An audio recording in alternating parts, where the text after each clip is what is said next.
welcome to 1950's Farm. So, the long-awaited series, certainly from myself anyway, in terms of whether it's possible to build the dynasty that I want to build. So we're going to farm all the way through 1950, all the way through to the modern day. The idea of the save game is to kind of highlight the evolutions and evolutions, I guess, in farming, and kind of sort of show how far farming has come and how much technology has changed the way that we farm, has changed, you know, basically sort of every aspect of not only farming but the countryside and everything to go with it. So we're on the Midwest Horizon map. We are farming in Midwest Ohio, Midwest Ohio. I don't think I'm pronouncing that right, but you know what I mean. And it's quite interesting because in 1950 the American government were offering financial incentives and rewards for people to start farms to try and help to feed not only America but also as well Europe, because obviously we're sort of 5 years after the Second World War. Industry and certainly food supplies are still vastly short of where they need to be, and the American government took it really upon themselves to get people farming and to get people trying to provide enough food for, as I say, their allies in Europe, as well as obviously themselves. And of course the other thing to sort of remember back then in 1950 was that the population was still, certainly in America and Great Britain and sort of the places like that, the population was still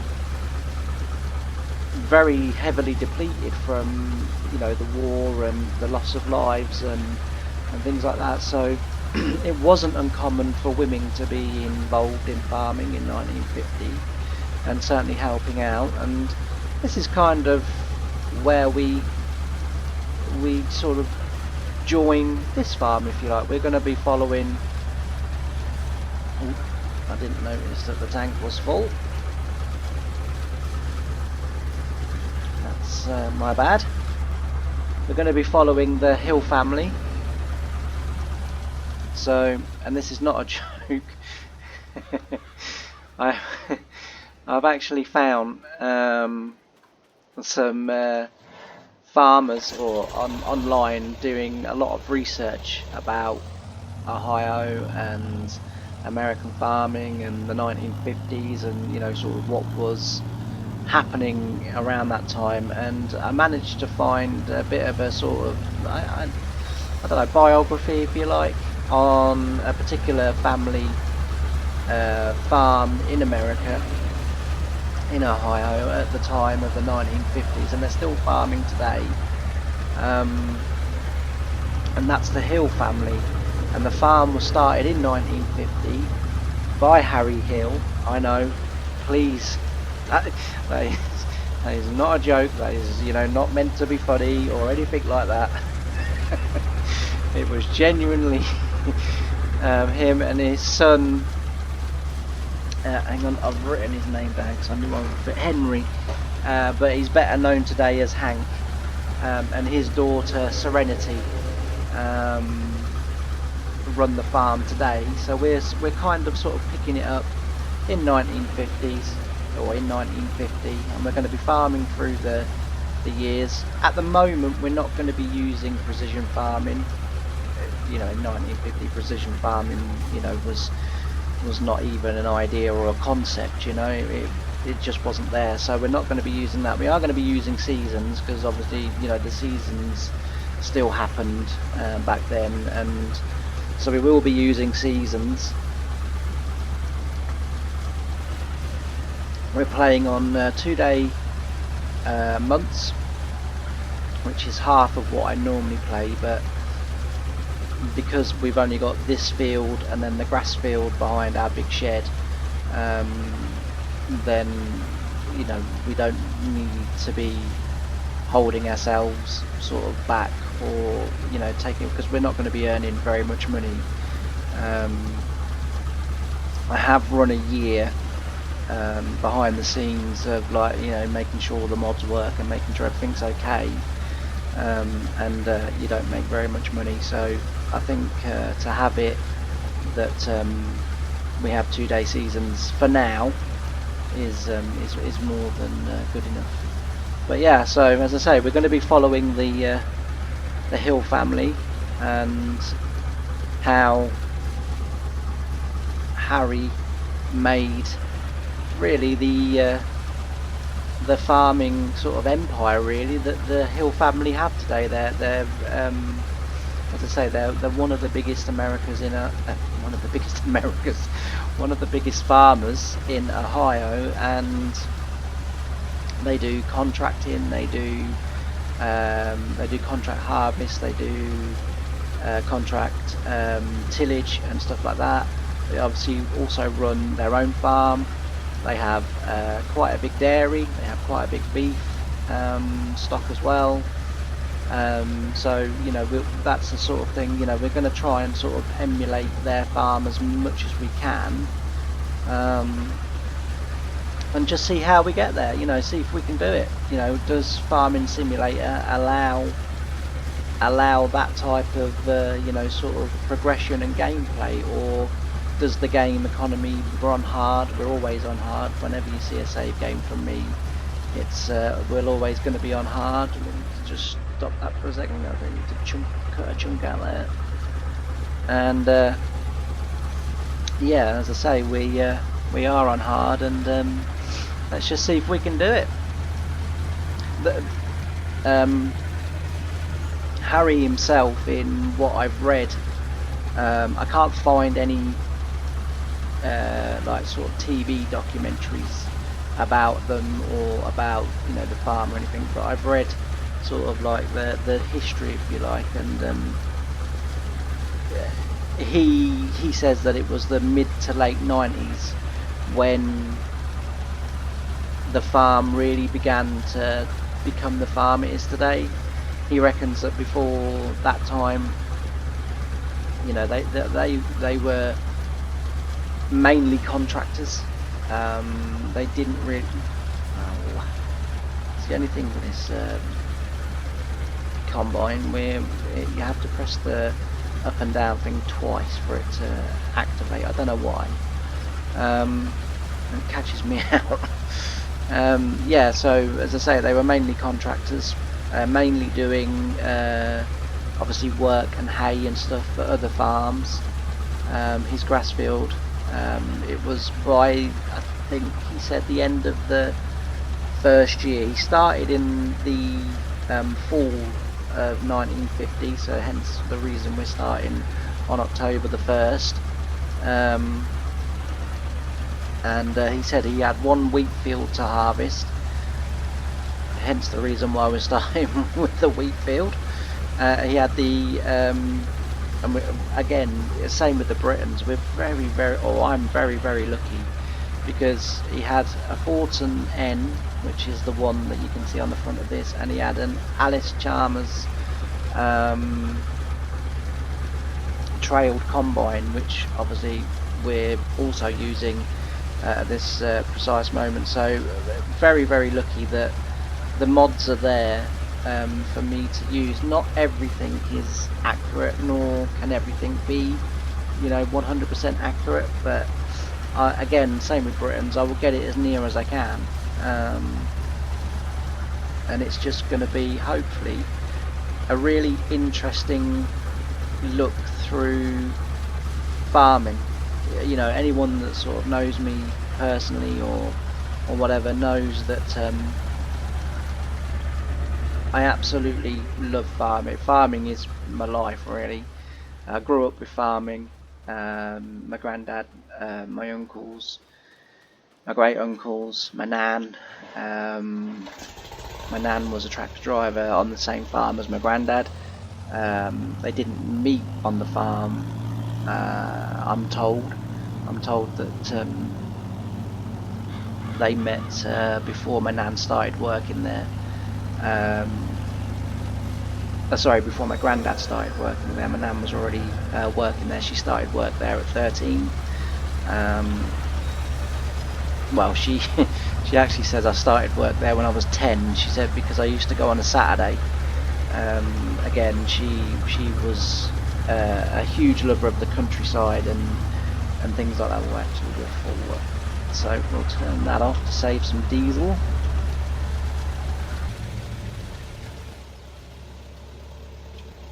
And we'll go and empty this. So they did have a silo in 1950. Apparently he bought a silo that was a shell of a silo, really, and he repaired it and did everything that needed to be done, and obviously had the elevator to get the crop into the silo. But obviously I can't do that on Farming Simulator, so I unfortunately, because I can't find no old silos and old conveyor belts, it's the only thing that is out of the modern day. While we're down here, I'll give you a quick tour of the farm. So we'll just get into the farmyard.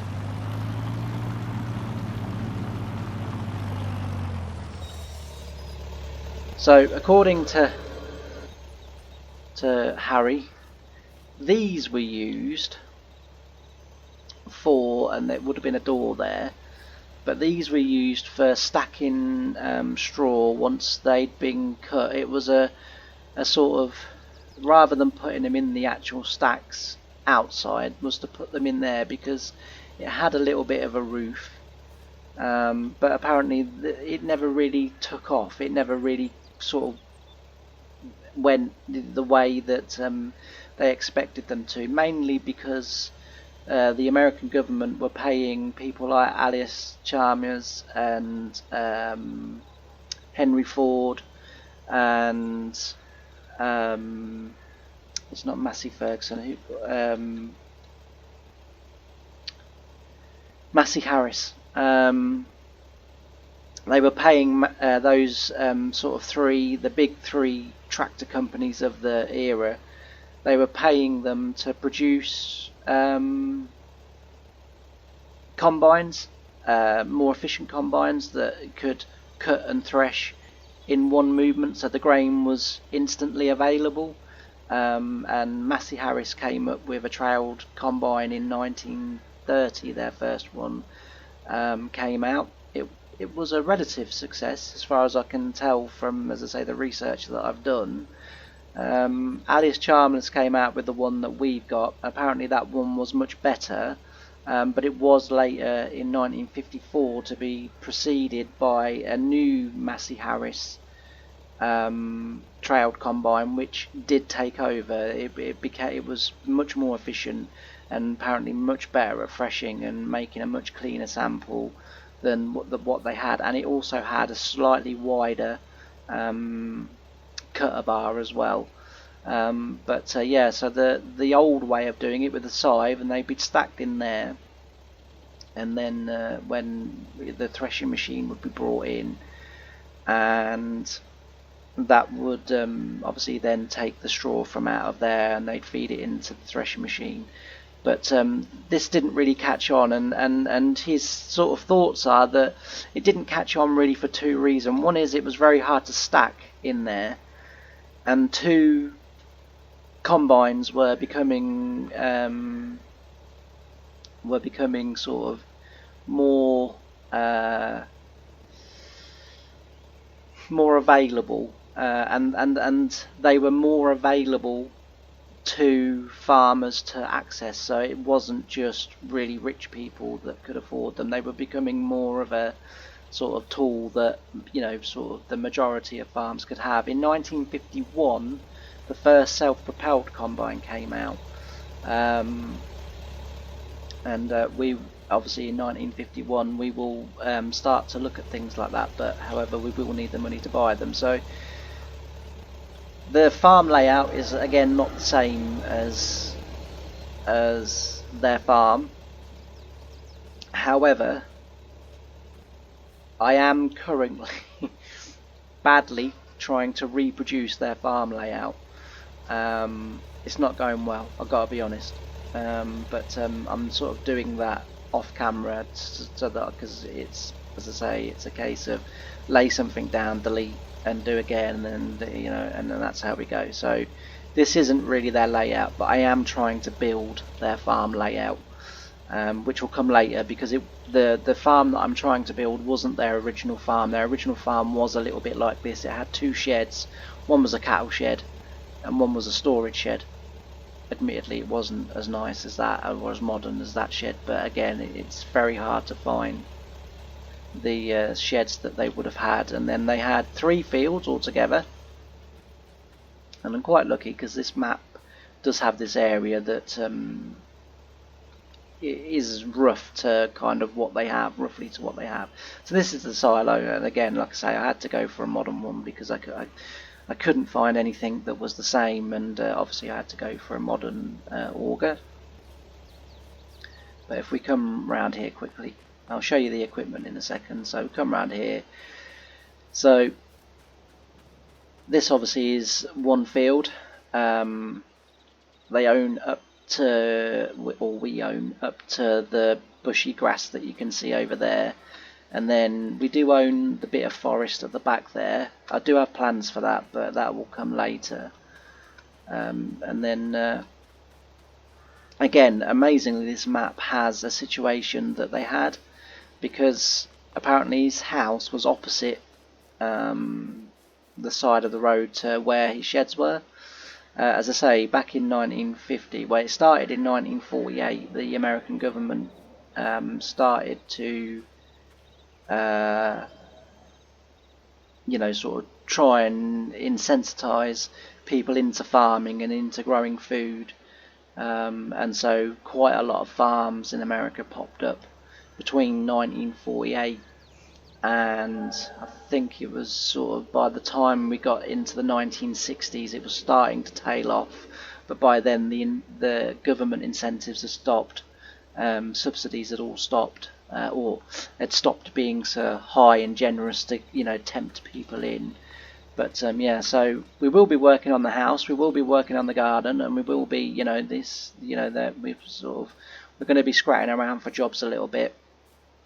On this map, the fields are quite huge, and that equipment is quite small. So although they were contractors, we will be doing contracting, but we will definitely be picking and choosing where we're going to be.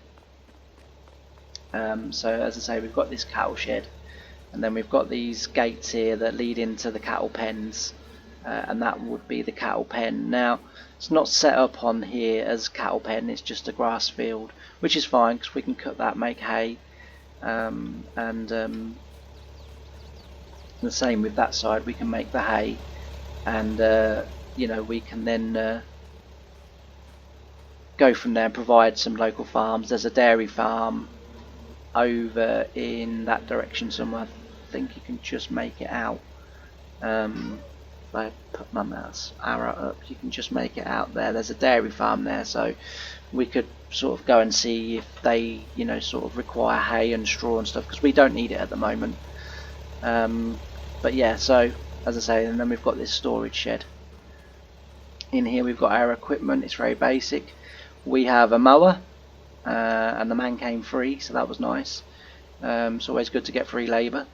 So we've got, as I say, a mower, and then we've got our windrow, and this come from Porsche Diesel, as you can see. Porsche Diesel, whilst they were more in the European market, there were some of their equipment in America, in the Midwest, and all the way through the plains, or what we now know as the plains and stuff like that. There were there. The farm that we're sort of emulating didn't have Porsche Diesel stuff. However, that was the windrower that they had, and that was the one that I found that had no errors, or very few errors anyway. So that's why I've gone for that one. And same with the tedder. This is again very similar to the first tedder that they had. I think it is slightly wider, but it is everything. And this one we know from the Britons episode, but it also does represent a close representation of round baler in 1950. The first round baler came out in 1938.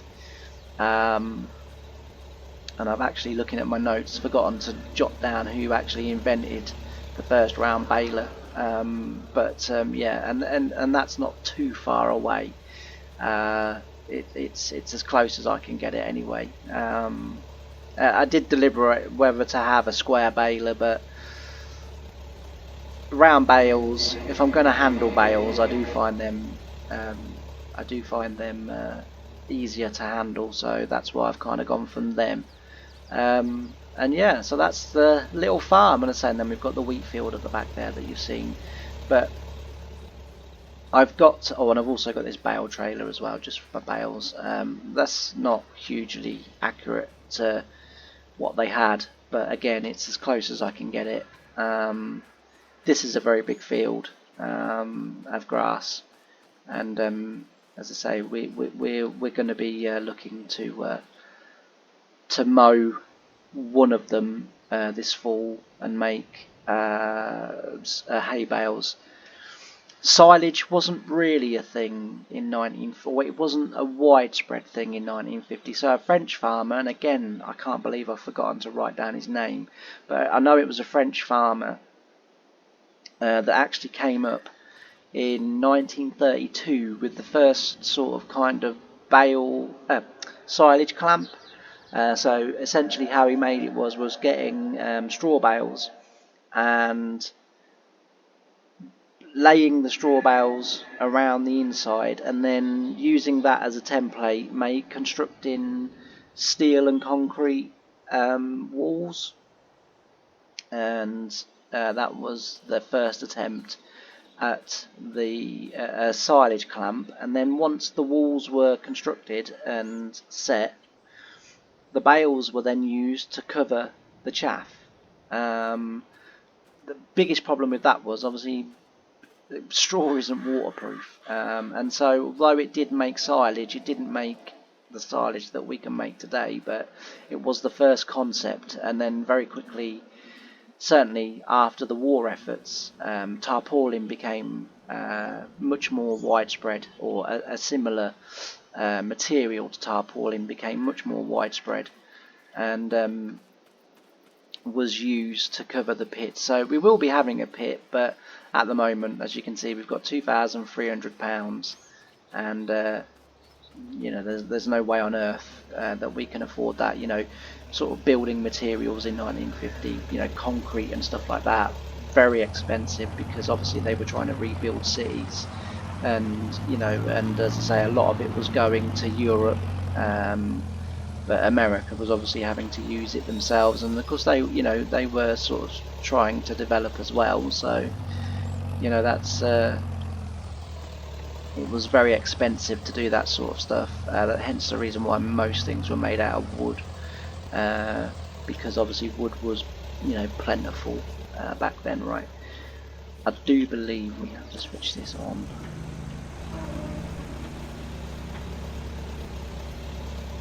So yeah, this video, as I say, is just a kind of introduction to the farm and the idea. And as I say, we're going to be gradually, building as the years go by, and we will be emulating the family and farming the amount that they farm. The field shapes are obviously not the same as what they have. So as I say, they were in Ohio. This was Midwest Horizon. I love this map. Played it in 19. It had a lot of errors. 22, it hasn't got so many errors. The hitboxes on the floor are a little bit out, so sometimes equipment takes a slightly wider bout than what the actual equipment is, but you know, I can live with that. And I just thought this would be a really interesting series, and as we go through, you know, a bit like today, you know, I will give a little bit of a history lesson and what was going on and what was happening in, you know, in those times, and you know why that was, you know, maybe so or whatever. And I just really hope that we're all going to, you know, enjoy it, and it's going to be a fascinating insight into farming, you know, through the ages. I'm super looking forward to playing it again. Same with all my save games, really. I don't really, although Homeworld does kind of have a target, a goal, if you like, as does this in a way, but I don't really have no sort of, for either of them, I don't really have an end point. Again, you know, I say it on virtually every video, but honestly I'm blown away. I mean, yesterday 5 subscribers. I mean, it doesn't sound a lot compared to some YouTubers, but for me that is a phenomenal day. I can't say that word, but you know what I'm saying. And to achieve 5 in one day is just incredible. In the last 2 weeks, my subscriber count has gone up by almost 20. I need 2 more subscribers for in 2 weeks to have 20 subscribers, which again is twice, which is, again is phenomenal. You know, I've got a video now that's gone over 600 views. The likes are coming in. Once I start to build that following, and once I start to get, you know, you guys can sort of suggest, hey, you know, I'd like to see this map, I'd like to see this style of farming, I'd like to see, you know, etc, etc. And once we get that, that's when we can start sort of really building, you know, interesting videos and interesting content and interesting farming methods, because there's so much to farm in these days that, you know, the possibilities to it are all endless. So yeah, you know, there's lots I'd like to do. If you have enjoyed this video, please don't forget to like, comment and subscribe. And also as well, I would very politely remind everyone that I did set myself a goal. I'm setting myself sort of targets and goals, and my biggest sort of target and goal is I would love to be at 100 subscribers by the end of March. That would be incredible. If I carry on going at the rate I'm going, I'm going to smash it. But I do need everyone's help, so if you are watching these videos and you're not subscribed, please subscribe. It really does help. It doesn't cost anything, and it just helps me to know that I'm doing the right things, and I'm doing things that are interesting and in a way kind of educational to watch. But yeah, that's going to be it for this episode. I know it was a bit of a talky episode, but it's just an introduction to the farm and introduction to the save, and I really hope that, as I say, you're all gonna really get behind it and enjoy it. Thanks ever so much for watching. Thank you all for your support, and I'll see you in the next episode. Bye for now.